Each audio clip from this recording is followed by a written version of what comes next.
You're a boxer and you're in the ring with Mike Tyson. I'm sure sometime around the third round, maybe a minute into the third round, as Tyson's picking you apart, punching you, you're sitting there saying, oh, I hope for a stalemate. I hope for some. No, you're going to get knocked out. And Mike Tyson's beating the crap out of you. He just spent 2 rounds studying, learning you. Now he's bringing the pain.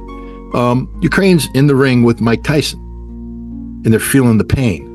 NATO's there symbolically. They're the trainer on the sideline. The trainer can sit there and say, well, the best I can hope for is that maybe Mike Tyson breaks his hand punching my guy, and then he can't finish the fight and we have a draw. That ain't going to happen. The boy's getting knocked out as you speak. There will be no draw. Welcome back to our channel, where we bring you the latest developments in the ongoing conflict between Russia and Ukraine. In today's episode, we'll examine the critical insights shared by Inspector Scott Ritter, whose analysis continues to shed light on the strategic dimensions of this conflict. We dive deep into the strategic maneuvers, the unexpected turns, and the critical events that have shaped the battlefield over the past few days. This conflict has escalated in ways that few could have predicted, and the stakes are higher than ever. Let's explore how these developments are not just skirmishes on the front lines, but are defining the very course of this war. As noted by Inspector Scott Ritter, the Russian offensive on the Ukrainian command center is a clear demonstration of Russia's evolving strategy in this war. This wasn't just a random act of aggression, but a calculated move to decapitate the Ukrainian leadership in critical regions. Just a few days ago, reports emerged that 4 high-ranking Ukrainian officials, likely deputy commanders responsible for the Kharkiv and Sumy regions, were killed in a targeted attack. These officials were not just any officers, they were integral to the strategic operations in the region. Their loss is a severe blow to the Ukrainian military command structure, a strike that will undoubtedly ripple through their ranks, causing disarray and lowering morale among their troops. This assault by Russian forces underscores the importance of intelligence and precision in modern warfare, something Ritter has often emphasized in his analyses. The ability to pinpoint and eliminate such high-value targets suggests that Russia has infiltrated Ukrainian defenses, gathering crucial information that allows them to strike with deadly accuracy. It's a chilling reminder to Ukraine that no one is safe, not even those hidden deep within their command centers. But the situation on the ground doesn't stop there. As Ukraine grapples with this loss, they have launched a counteroffensive of their own, one that has stretched the limits of both nations' military capabilities. Let's delve into these dramatic counterattacks that have unfolded in the skies over Russia. In a recent analysis, Inspector Scott Ritter highlighted the significance of Ukraine's ability to launch large-scale drone offensives, despite the challenges they face. In a bold and audacious response, Ukraine has launched a massive drone offensive targeting key Russian regions, including Kursk, Voronezh, and Lipetsk. This assault, which involved over 70 UAVs, was not just a display of military capability, but a clear message to Moscow Ukraine is not backing down. The skies were filled with these unmanned aerial vehicles, a terrifying sight for anyone under their shadow. This operation, however, was more than just a show of force. It was a strategic attempt to overwhelm and confuse Russian air defenses. The primary target of this aerial assault was the Lipetsk military airport, a key strategic point for Russian air operations in the region.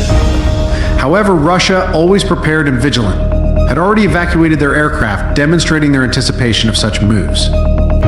This evacuation was likely a preemptive measure, a testament to Russia's intelligence operations and their ability to predict and counter Ukrainian strategies.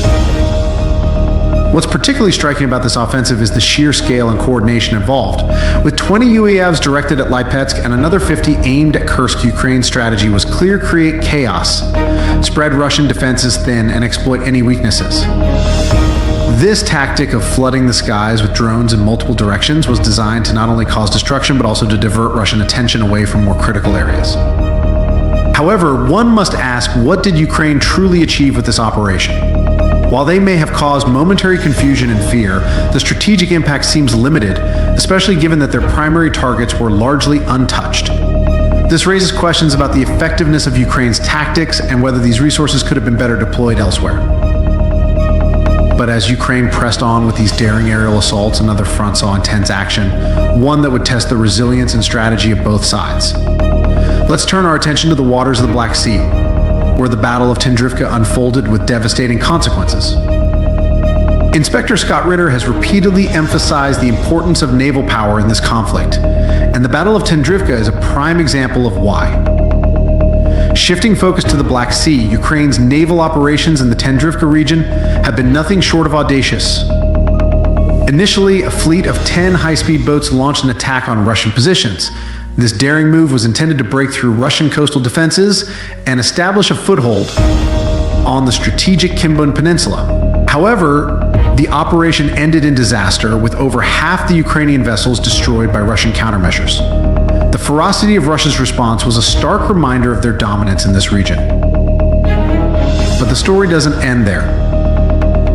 Undeterred by their initial failure, Ukraine doubled down on their efforts, sending another wave of 6 to 7 boats, this time carrying dozens of troops in a desperate bid to achieve their objective.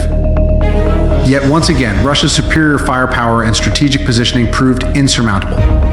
The Ukrainian forces suffered heavy losses, with more than half of their boats destroyed and many soldiers either killed or captured.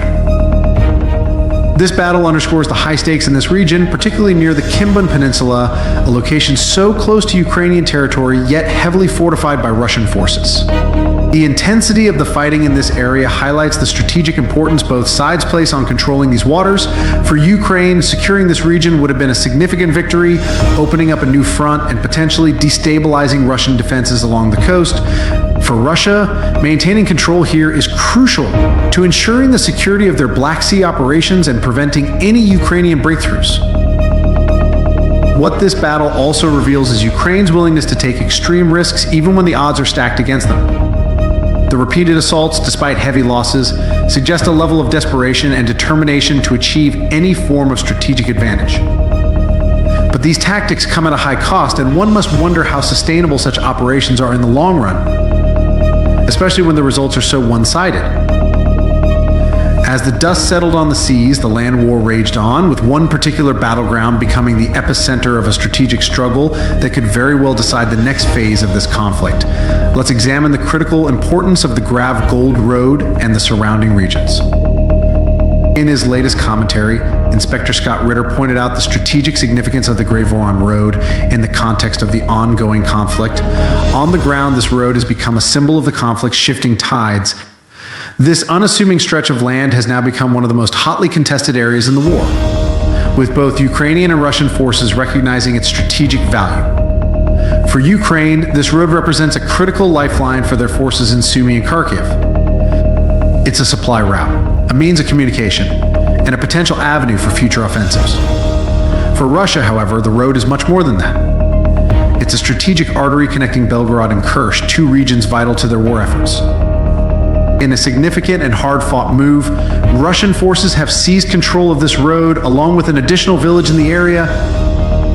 This wasn't a simple occupation, but the result of intense fighting, with both sides understanding that control of this road could tip the balance of power in the region. The Russian capture of 4 settlements along this route has sparked intense speculation about their next moves. Are they merely consolidating their positions, or are they preparing for a larger offensive that could cut off Ukrainian forces and isolate them in key areas? The terrain here is unforgiving, with villages acting as temporary fortresses, changing hands as quickly as the tides. For the Russian forces, holding these positions is not just about strategic advantage, but also about maintaining a psychological edge over their Ukrainian adversaries. Each village, no matter how small, becomes a symbol of resistance or dominance, depending on who controls it. The capture of these settlements has also allowed Russia to probe Ukrainian defenses, testing their responses and looking for weak points that could be exploited in future operations.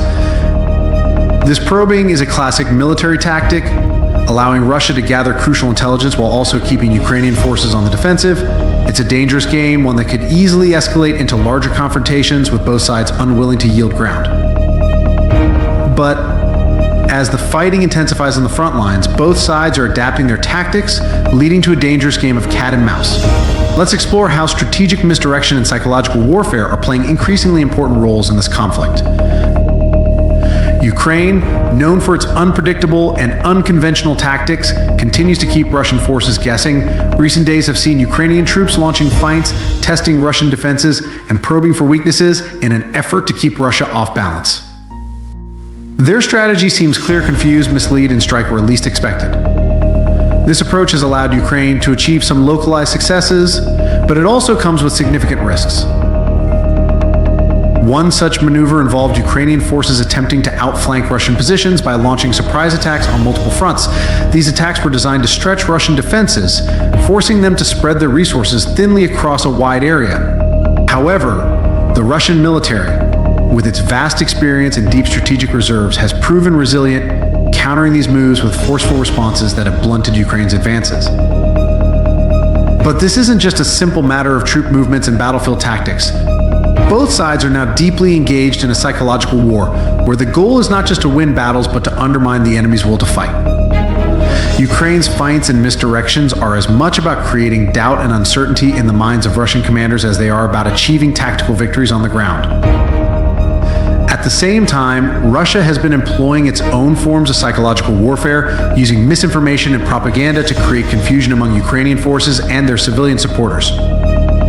This war of words and ideas is as critical as the physical battles being fought, with both sides understanding that control of the narrative can be just as powerful as control of the battlefield. Yet this conflict is far from over. Both sides are now locked in a deadly dance, each trying to outmaneuver the other in a series of moves and counter-moves that could very well determine the future of this war. The stakes are incredibly high, and the margin for error is razor thin.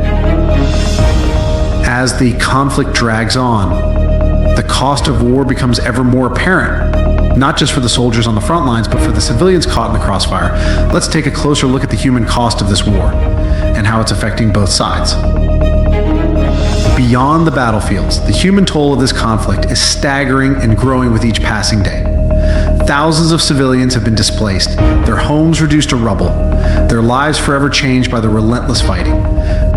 The Russian government has reported that over 5,000 people have been evacuated from the contested regions, a stark reminder of the war's far-reaching impact not only on the battlefield but also on the civilian population. Families have been torn apart, communities shattered, and the social fabric of entire regions unraveled. But the conflict isn't just being fought with bullets and bombs, it's also a war of words, a propaganda battle that is shaping perceptions and influencing public opinion on both sides. Ukrainian forces have employed psychological tactics with devastating effect, spreading misinformation and sowing fear among Russian civilians. Reports have emerged of Ukrainian forces impersonating Russian officials, causing panic and chaos as civilians flee in droves, believing they are under immediate threat. This tactic has been particularly effective in causing confusion and disrupting Russian logistical operations. Civilians terrified by the false warnings have clogged roads and hindered the movement of Russian military convoys, creating bottlenecks that Ukraine... Even more troubling is the fact that Ukrainian forces have reportedly targeted these convoys with airstrikes, leading to significant casualties and further exacerbating the chaos. However, the impact of this psychological warfare extends beyond the battlefield. Even Russian military bloggers who are supposed to support the war effort have inadvertently played into Ukraine's hands by amplifying the sense of chaos and confusion. Their reports, often exaggerated or based on incomplete information, have contributed to a growing sense of panic among the Russian public. This is a classic example of how modern warfare is not just about physical confrontations, but also about controlling the narrative and manipulating perceptions. The power of propaganda, in this case, cannot be underestimated. It has the potential to weaken the resolve of even the most determined forces, sowing doubt and fear where confidence and certainty once reigned. For Ukraine, this is a crucial part of their strategy as they seek to undermine Russian morale and erode the public's support for the war. As we move forward, the battle lines may shift, but the underlying conflict remains as fierce as ever. The question now is, how will these psychological and physical battles shape the future of this war? As we conclude today's update, one thing is clear: this conflict is far from over.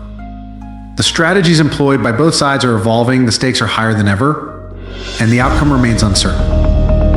But what we do know is that every move, every decision made in the days to come will shape the future of this war. For Russia, the challenge is to maintain its momentum and continue pressing its advantage, while for Ukraine, the goal is to survive, adapt, and find new ways to strike back. The road ahead is fraught with danger, and the decisions made by military leaders on both sides will have profound consequences not just for their nations, but for the entire region. Stay tuned for more updates as we continue to monitor the situation on the ground.